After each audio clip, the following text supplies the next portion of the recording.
Welcome again to STEM with Satheesh. This is a passionate web series which we are doing for science outreach, where science and education is so important in our life, science, technology, engineering and mathematics. Today we have an amazing, passionate science communicator.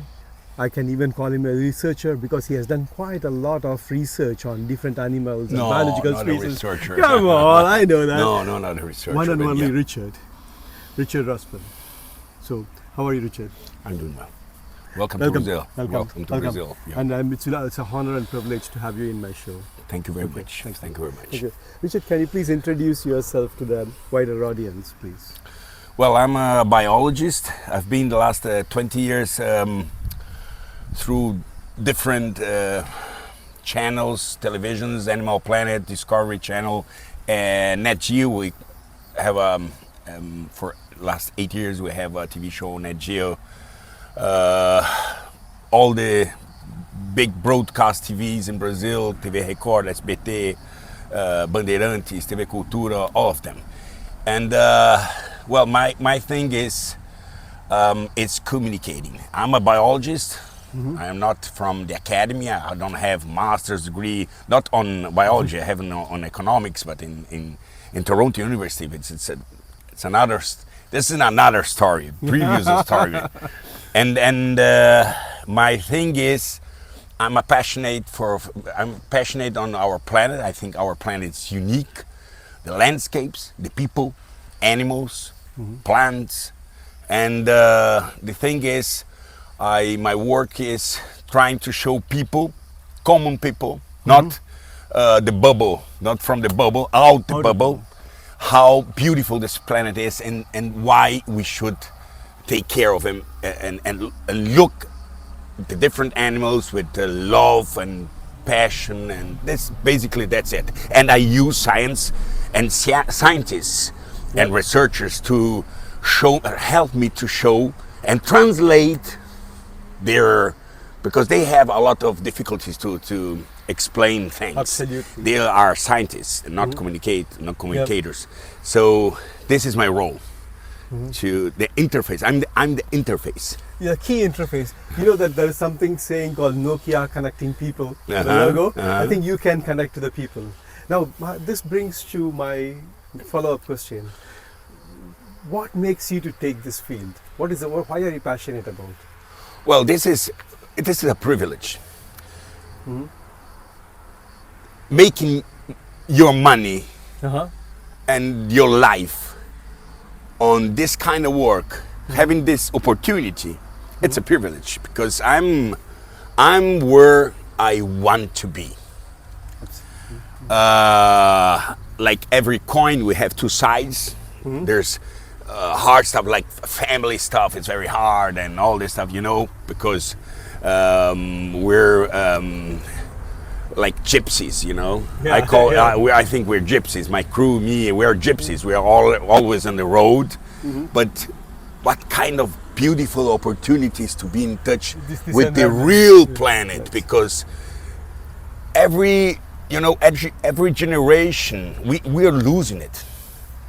We are losing this connection. People, the new generations are too much digital.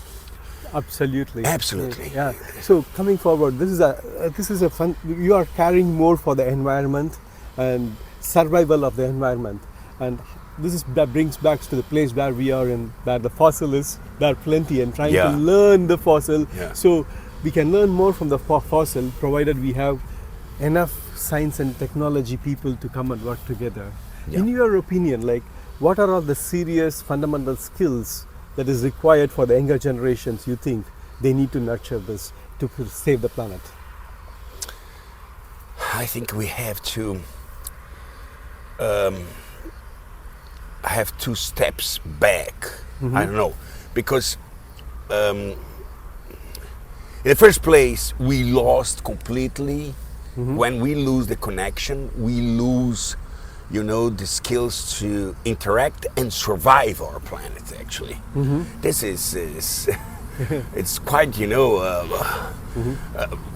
because if the new generations, they're afraid. They can't walk in the field. They can't feel. You know, they're afraid. They're not. They have to live with the atmosphere. Yeah. Yeah. So adaptability to the conditions. We lost this. We lost and, this, and you know what? We're in a moment where everybody talks about environment, or talks about climate change, talks about and this is just a talk. People are not going out, you know. Families are disrupting, and father, you know, my father would take me to walk in the fields. Correct. My father is German, and he loved Brazil. And what he loved here was nature. And he would take me to walk. Come on, let's walk through the fields. And I think this is what we're losing this. So people talk about nature, but you know, people talk about the Amazon and hey, let's save the Amazon. Hey, and the guy never ever went to a trip to the Amazon. Please come to the Amazon before talking about the Amazon. You Absolutely. know? Please. This is a key message, I can say that, because we have to come out of the world of internet chatting. Yeah. Internet chatting, writing blogs. You can write the blogs, Yeah. but seeing is different than writing from the different blogs and sensitizing it. Then you come here to this place where the dinosaurs. It's the birth. The dinosaurs. It's how to say it. It's the berço where they were born. The dinosaurs were born. This is the place. This is the place. And you came here, and you smell it, and you look at it, and you know this is very important. And this is how you establish the connection. Yeah, it's not only connections. I think you are raising a really valid point.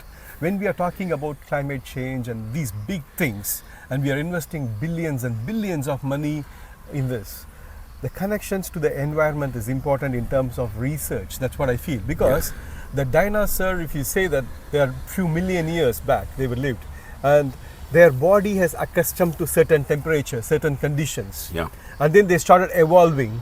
We can learn from the chemical composition of what is the dinosaur is made up of, how they have changed. There are plenty of research. Rather than sitting, probably we may need to connect more to the environment. The students has to travel. Especially the students. Yeah. I can't afford, if you know, people, a guy that doesn't have any, it's not studying, it's not a biologist or veterinarian or whatever that it's related to nature. But when I see a student of this nature related from the academy, they don't go to the field, then we're lost, man. Then we're lost. Right. So that is the challenge we need to address right now.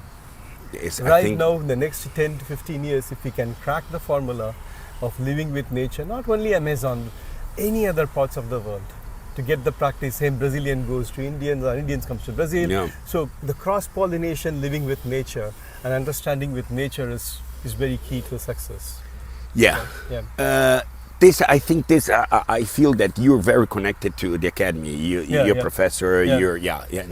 And I feel that your concerns are with your people. Yep. From the bubble. Yep. My concern is, as I am not from the academy, I don't have a postdoctoral master's degree or whatever, my concern is people outside the bubble. Correct. Because and what concerns me most is if your people from the bubble are not getting there. Imagine the people that are from out of the bubble. You know, people that really are not connected, are not studying nature. Yep. Yeah, people that are these people. We're losing these people. And these are key people. These are the key connected people. Because if the people are out in the market, say for example like you have been doing such a wonderful job going around the place and doing the science communications, and people looking at the internet and just listening to the podcast rather than going and connecting with people like you, transferring the knowledge and work together. I think that's where the key bilateral mechanism is missing. You know what? I want to make a critic with all my heart, and no judging or not pointing fingers, but it's very important that the semi-gods, the gods, the scientists, the gods, that they have, the gods, because the scientists are gods, come down from the stage to talk to the people that are, the people that watch the show. Correct, yeah. Have to go down the stage and talk to these people, because this is very important. Science, for the existence of science, it doesn't matter if it doesn't bring something good for the society, because the society is the one that pays the bill. Okay, I think we are in perfect alignment, because my research group and my research motivation for doing this is socially oriented research that has direct benefit to society, because we need to do research not only for the space where we don't even know what is existing. Yeah. You have to do here, right now, here, to and protect benefit the planet, people. benefit people. The people are plants are also people. Benefit them. They are the one who is giving us oxygen back. Yeah, exactly. So, yeah, exactly. And the animals. So I think we are in a critical juncture that the young people has to take science seriously and travel, and also make the world a better place to live in. Exactly. Right? Yeah, exactly that. Yeah. So I wanted to ask, because some of the people will ask the similar question, like, how difficult for you to physically and mentally takes this? Today you are here, tomorrow you will be in Amazon, day after tomorrow you will be in some desert. What is the difficulty which you face generally in terms of physically and mentally? Age, man, age. I don't believe you. I don't believe age, you. No, because here I'm young, but not here anymore. Physically, okay. Physically, age is the big issue here. And when you how old are you? I'm sorry. I'm same age as you. I'm not far away from you. I'm 53. I'm 45. So when you go over 50, you start thinking that you're closer to death, and this is a so beautiful planet. I don't want to go away. You know what I'm meaning? I have so much to know, to see, to watch, to learn. I just don't want to leave this planet without finishing all my desires. And that's what we're talking about. The passion about this beautiful. I've been in so beautiful places. My work took me to places, so to Uganda to see the gorillas, and to Mexico to swim with sharks, with those baleas, the big sharks, called the whale sharks, with the pumas in Patagonia, and in Alaska with the bears, and that's so exciting. This is a beautiful world, and the key now, it's, I'm from the conservation biology, so not everything you do in conservation biology is very nice. Sometimes you have to grab some individuals from a certain species, take them out of nature and breed them in captivity. That's not the beautiful word we want, but it's necessary, It's absolutely necessary. And this is necessary. And the big key now, especially in Brazil, what we're fighting, because we're very emotional in Brazil about our fauna, especially our animals.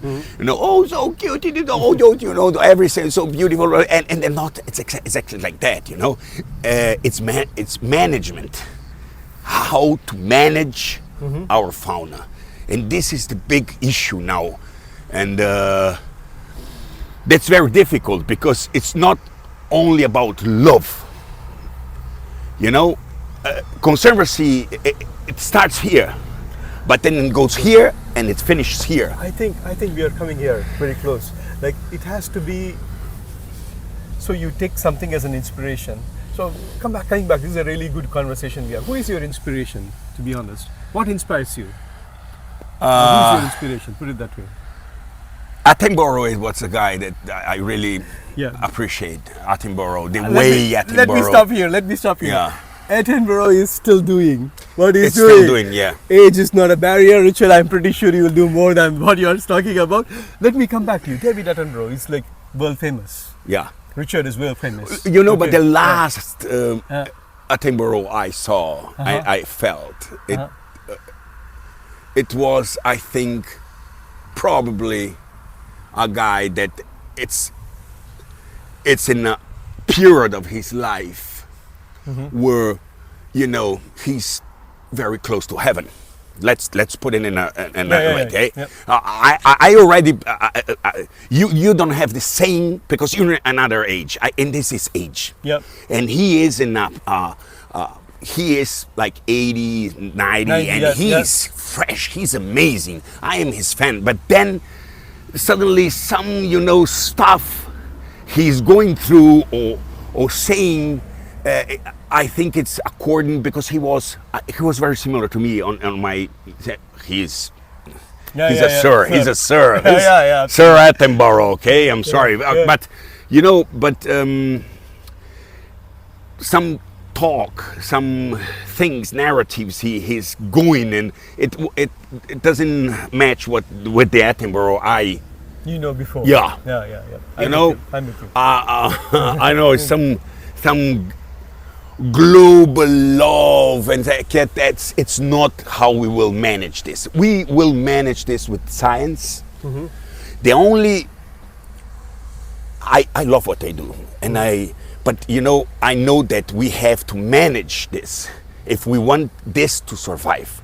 It's not only on love, every love. No, we have to use brains and money. I come to you. This is where I'm coming. It is the will from when the people say COP26, COP28, all those things. We need to put investments on a challenging area, pretty much like how to make the survival, and ask the interdisciplinary people from science, engineering, mathematics, including artificial intelligence, has to come and see how they can preserve this and what are all the things required to do this, and pick those passionate engineers and scientists to work on the field. I'm afraid if you put artificial intelligence, what artificial intelligence will do would just eradicate human beings to survive, to keep this the way it should be. You know? I'm afraid of that. But there's always a positive and negative flip is there. The data is very important. The data is very important, So all these data which we collect, this data will give us some really, really serious information which humans cannot interpret the way artificial intelligence interprets. And those data we can analyze and see where are all the inflection points which is required to make this place a nicely survived, like regenerating where we lost the thing before. On my path, what I do here in Brazil, we're doing the wrong way. We are because we shouldn't be, you know, when we're on the kind of path I am. It's again conservancy, biology. We don't have the right to say, I don't like this kind of stuff, and I like this, so it's better. You can't afford. You don't have the right to choose what you like more or like less. It's not about that. It's a technical decision. Just that. You know, I know people like to see, like, you know, open the cages of the birds and go bird, fly, go away. This is not good. And sometimes this is not good. Correct. You know, it looks nice. The animal is going. It looks that it's going to. Oh, it's going back to nature. This could be a big mistake and a big problem, going back to nature. Nature. This animal with all those pathogenic, to all these diseases, because it went through different stuff, back to nature. That's not good. It looks good. You said and these are the decisions that we have to make, even if we don't like. We love to see the birds going out the cage. This is not the right decision, and this is the conflict. Use different tools to preserve. To conserve.